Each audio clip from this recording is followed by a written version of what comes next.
I'd like to thank everybody for coming out here today for this serious event here for St. Bernard Parish. I want to thank all of you guys for coming. We've been working very hard for the citizens of St. Bernard Parish. We've been cooperating with all of the elected officials to make sure that our residents are prepared, that we are prepared for our residents here in St. Bernard Parish. Yesterday, we have declared a state of emergency for St. Bernard Parish at noon. Also, yesterday, we have issued a mandatory evacuation for all of our citizens outside of the levee protection system. That was issued at 4 o'clock yesterday.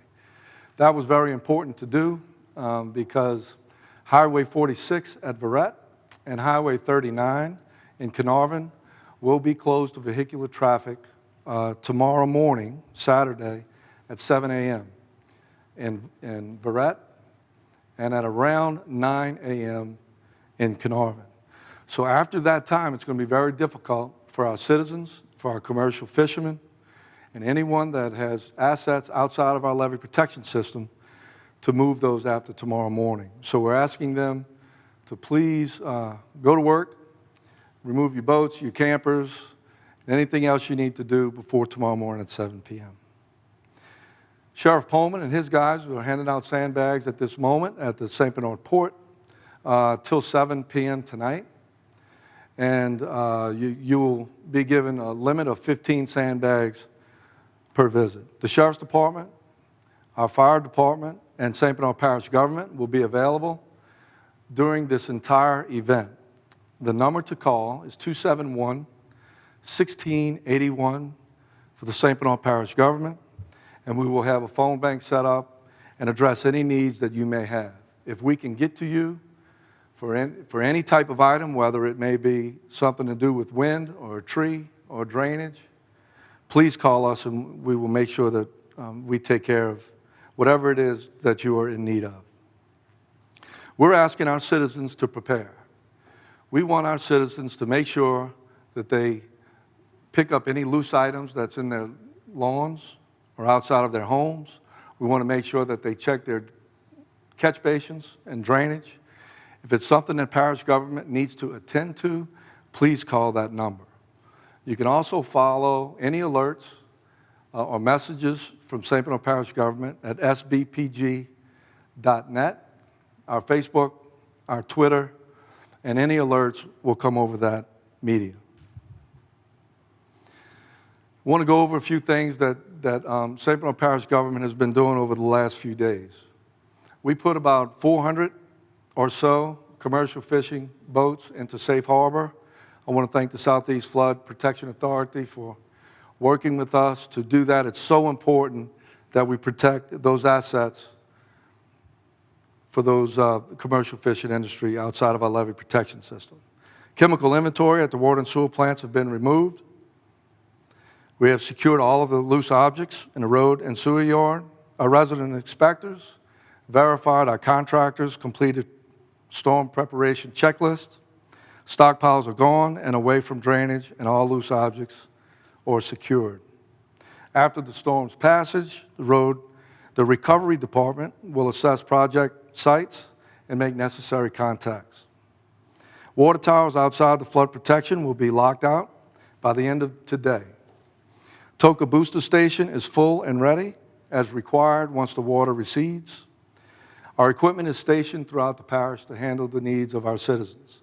We are specifically putting some rescue and recovery boats down in Verret, and the rock dam in Florissant will be installed, tide permitting. The 7 pump stations on the outside of our levee protection system are all ready and fueled to go and operational. 25 of our 28 pumps are ready to go in the Lake Borgne Levee District on the inside of our levee protection system. So we are well prepared, and I am told that we will be manned all of our pump stations during this event. The 11 pumping stations that we have in the Chalmette and Araby area are all operational, all fueled and ready to go. We have been in contact with Chairman Skrmeta. Entergy is prepared to come in as soon as the event is over. So we feel good about the assets that Entergy is putting out there for us to take care of our citizens. I'm going to bring up John Ram, our Director of Homeland Security. He's going to talk about this event and what we may expect from that. We will bring up our council vice chair, and we will bring up a representative from the school district after. John? Good afternoon, folks. Thank you all for showing up this afternoon. As President McGinnis was saying, this tropical storm that's coming in is expected to be a hurricane by tomorrow. Now, what we can expect from this, the biggest threat will be the winds and the storm surge. And the storm surge is the main reason behind the mandatory evacuation outside the levee system. According to the latest information from the National Weather Service, the storm surge is projected to be about 4 to 6 feet above ground level.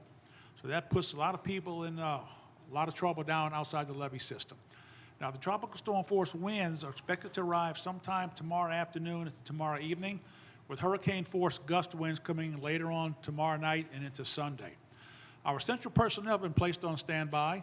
We will stand up the operational EOC effective tomorrow at 1500 hours, and we will stay in this building, in this area, until it's over. The Public Works and Road Departments will stay in their buildings. Fire Department will be in here with us, along with their representatives at their local stations. Now, we've been in daily contact with the National Weather Service and the Governor's Office of Homeland Security through conference calls. We have those every morning and maintain the same battle rhythm as they do. The National Weather Service is great partners with us. They put out all the good products that we use to base our decisions on. Everything we do is based upon fact, on the best information we have at the time. You know, we're here to serve the people. The one thing we want the citizens to do, as the President said, was be aware of your surroundings. Watch what's going on. Don't go outside during the weather. Go outside before it happens. Do it today. Clean up your yard. Take anything that might become airborne and put it inside. Don't do anything that would harm you or anybody else, because when something happens, we're not going to be able to send our first responders out there to take care of you. So if something happens, you're on your own till this is over. Our damage assessment personnel were in the meeting today. They are ready to go out and assess any damages to the parish government facilities as soon as this is over with. So that's about all I've got right now. Ms. Collins? Say your name. Say your name.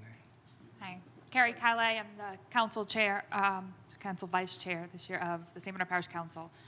Thank you all for coming today. I just want to, on behalf of all the councilmen, let the residents know that all the councilmen are going to be present in their district throughout the remainder of this event. We'll be in constant contact with administration and the Department of Homeland Security to make sure that everything that needs to be taken care of in our districts will be. The biggest thing I'd like to stress is to the residents in the east outside of levee protection, please get your assets picked up today. Tomorrow is going to be, the weather conditions are going to be worsening, and today is really the time to get your boats or your trailers picked up outside of levee protection. If you want to stay updated on the current status, please stay on sbpg.net or the council or parish government Facebook pages. Thank you. Good afternoon. I'm Mary Lametta, the Assistant Superintendent of the St. Bernard Parish School System. On Monday, we have a regularly scheduled fall break, so our school system will be closed for students on Monday. We anticipate opening schools on Tuesday as scheduled. If anything changes regarding opening schools on Tuesday, we'll provide updated information for you on our website and our Facebook page. Thank you. So thank you guys for coming. I do want to say that during events like this in St. Bernard Parish, all of our elected officials, or no pun intended, driving that boat in the same direction. And it's such a good feeling as a citizen to know that in St. Bernard now we're all working together. Our council vice chair is here. We work very closely with the council, school board representatives, and our sheriff is out there working hard for us right now and couldn't attend today. So at that point, and I do want to say before we take questions, tomorrow we're going to have another news conference at 11:30 a.m. At this point, we'll take some questions if you guys have them. For the locks at Canard and also at the Violet Canal, I know that they had been closed and then they opened for an hour today. Why were they closed and opened just for an hour? Why did that happen? I know a lot of fishermen were upset that You come up they here. weren't open. How you doing? My name is Ryan Foster with the Lake Bourne Basin Levee District. Unfortunately, with the high tides for this last week and a half, we've had both those structures closed. There are operational guidelines with those structures, so if there is a different water elevation from on the inside and the outside, we cannot safely operate the gates.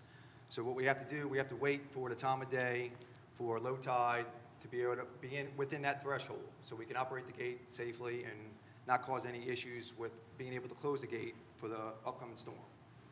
Are there any plans to open the gates again, or to open locks again at all before this event? We have been coordinating all day, all this morning, opening the locks. Dupree was open as of 20, 30 minutes ago. So we have been continuing coordinating with St. Bernard Parish and the local fishermen for access for safe harbor. And today's the last day, is that correct? Currently, today may be the last day. We'll just have to monitor the tides. Unfortunately, we're bounded by what the tides do and what the levels are at the gates. As fishermen get to those locks now, from now on, they will not be able to get in. No, I'm not saying that. I'm just saying it's just tide dependent. And while again, we're working with St. Bernard Parish. We give the fishermen as much notice as we can for the openings, and we'll continue to do that. Thank you. And let me say, this is always a push and pull between the operation of those locks and parish government and council members and elected officials hearing from our fishermen, right? So I can tell you that I've been on the phone with Ryan this morning since 6 a.m. And I know Mr. Pomaz has been in contact, and Councilman Calais and Councilman Montalongo has been in contact with all of these fishermen. All of them more than happy, right? But think about the protocol that they have to open and shut these locks. And if we open them with the wrong differential, and we cannot close them, you know, so that's what they have to deal with and the liability that they have. And I appreciate the cooperation that we have. We don't always agree, but we got 400 boats or so into safe harbor. If the differential and tide is right, I know that they're going to open those locks if we have boats wanting to get in. But it's, you know, we're to a point right now where we don't know what's going to happen with the tides moving forward. And if they would have been open, flooding may have already occurred in some parts of the parish, is that correct? It's, well, we have a large basin to put that water in, so we wouldn't have had flooding in the parish because of that. But what happens is the tide comes up on an east wind now. Barrier Islands are deteriorated, our coastal erosion, so that water comes in very fast. On Monday, we had 3 feet of water in St. Bernard Parish. So what happens is that differential on the outside of the locks, like Ryan was saying, is more than a foot, and they can't open those locks, right? So it's dangerous in that sense, not necessarily that we're going to flood the parish, right? At this time, what I would like to do, guys, is bring up CAO Ronnie Alonzo. Ronnie, if you can address the garbage pickup situation, I would appreciate it. Yes, there's a couple things we want to let the residents know. First of all, we're going to be manning phones. We have a phone bank here in parish government, like Guy mentioned, and throughout the event, we'll be here manning phones for any emergencies. Secondly, all of our services, we're trying to make sure all of our services that run through are going to continue to run, so our garbage pickup will continue through tomorrow. The only thing the residents need to know, we're going to start earlier in the morning. So usually they're out there about between 5 and 6. They're going to begin tomorrow morning at 3 o'clock, picking up garbage around the parish. And so you need to get your cans out there early, and they're going to try to finish a little bit early because we're expecting the weather to start coming in on a Saturday afternoon. So that's important for the residents to know. As well as if your garbage cans are dumped and you have any cans that are out there and you don't normally pick them up, go out and pick them up. Make sure you bring those cans in close to your house so they don't become objects flying around. That's about it. Thank you. And one last thing. Most of our services, like I said, are going to continue running, but there was a lot of things, here we are in October, that were going to be going on around throughout the parish. Most of those events, if not all of those events, have been canceled. But again, we've been posting that on our website and on our website and our Instagram and Twitter. So to follow all that information, get on there. You can find out what was canceled throughout the week. Thank you. We good? Anything else? Thank you guys for coming. Thank you guys. Well, tomorrow morning at 11:30 a.m., we'll be right back here. Thank y'all.